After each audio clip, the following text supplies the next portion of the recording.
Un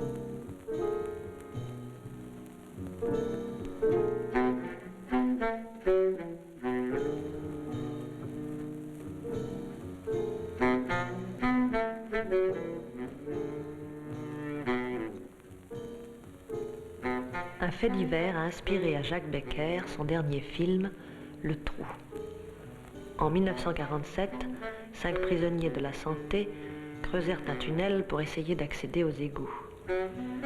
L'écrivain José Giovanni, qui a très bien connu les héros de l'histoire, a décrit dans un roman le détail de leur évasion. C'est pour filmer ce récit qu'on a reconstitué au studio les portes de la prison de la santé, les grilles de la santé, les couloirs de la santé,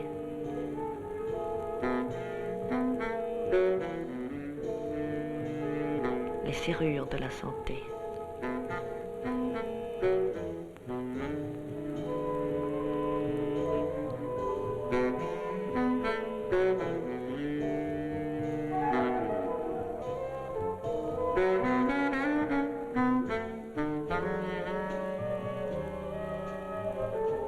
Là, Jacques Becker a enfermé pour 10 semaines 5 hommes qui n'avaient jamais été comédiens.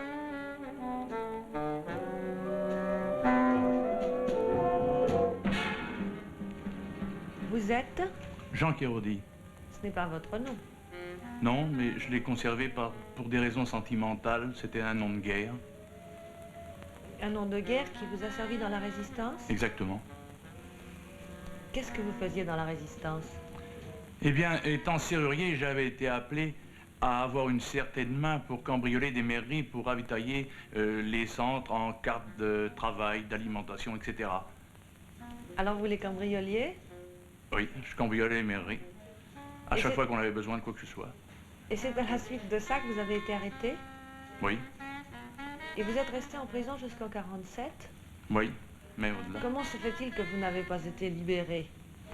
Ouais, toujours à cause de ces qualités de serrurier, j'avais trouvé bon de m'évader sans cesse. Et chaque fois on vous repunissait pour vous être évadé? Absolument, c'est ce qui a fait que j'ai fait beaucoup plus qu'il n'aurait fallu. Vous vous êtes évadé combien de fois? 6 fois. Et chaque fois vous avez réussi ou plusieurs fois ça a raté? J'ai échoué 4 autres fois en plus, ce qui fait 10 tentatives en somme avec 6 réussites. Comment avez-vous échoué? J'ai échoué à la fin, si on peut dire, de ma carrière, du fait que j'étais tellement connu, je tentais des choses impossibles. Par exemple? Par exemple, il n'était plus question pour moi de faire de mannequin, puisque les surveillants rentraient dans ma cellule en pleine nuit pour me parler, afin d'être sûr de ne pas être trompé par un artifice quelconque. Alors vous voyez que ça me laissait des fois 10 minutes d'avance, qui était vraiment trop court.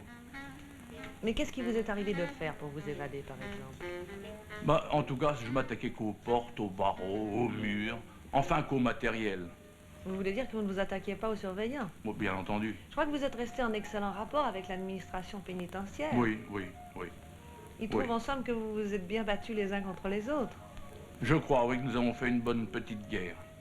Et finalement, vous avez été libéré légalement? Légalement, oui, ça m'a même fait drôle. J'imagine. Ça a dû vous paraître un peu triché. Oui, parce que la joie la plus intense que j'avais connue, c'est quand, après avoir escaladé, en somme, un mur de 9 mètres, je me trouvais à l'extérieur. J'étais inondé comme d'une grande joie, avec beaucoup d'orgueil, c'est certain. Je me disais, je les ai eus quand même. Hein. Et quand vous êtes rentré dans la vie civile avec cette déception, qu'est-ce que vous avez fait? Moi, j'étais quand même bien content. Hein. Ouais. J'ai retrouvé ma femme et mes enfants. Et puis alors, cette vie normale, quand même... Ça a du bon. Ça a du bon, oui. Qu'est-ce que vous avez fait dans la vie normale? Pas bien grand-chose. Vous avez recommencé à être serrurier? Non, j'ai fait de la mécanique. C'est plus amusant. Parce que, oui, ça m'intéresse beaucoup. Seulement, je tiens à être libre et je ne veux pas de patron. Alors, je travaille pour l'un, je travaille pour l'autre. Vous comprenez? Quelle réaction avez-vous eue quand on vous a proposé de jouer dans un film? Eh bien, ça m'a fait plaisir. Pourquoi? Parce que, pour moi, en somme, c'était essayer de faire... C'était une contrepartie, en somme, à ce que j'avais vécu. Contrepartie agréable. Vous aviez l'impression, en somme, qu'après avoir été refusé officiellement par la société, vous étiez en quelque sorte accepté et même en quelque sorte reconnu comme quelqu'un d'intéressant? Je pense, oui, qu'il y a un peu de ça. Qu'est-ce qui vous a paru le plus difficile dans le fait de tourner? Eh bien, la réalité est beaucoup plus facile quand même que la comédie. Hein, parce qu'il y a un tas de facteurs que j'ignore totalement encore, hein, qui rentrent en jeu et qui font que parfois je suis vraiment dépassé par le mal qu'il faut. Et j'admire Jacques Becker avec sa grande patience, sa grande bonté, et c'est à cause de ça que je peux continuer. Sans ça, je crois que je préférerais la vraie prison. La vraie prison? La vraie Au studio? Oui. Il y a des gens qui disent ça, mais je ne crois pas qu'ils le croient. Et je le crois profondément parce que je dois dire que dans l'isolement, j'ai vécu de belles heures avec moi-même et avec des vérités qu'on n'envisage pas ici. Combien de temps avez-vous été en prison? Longtemps.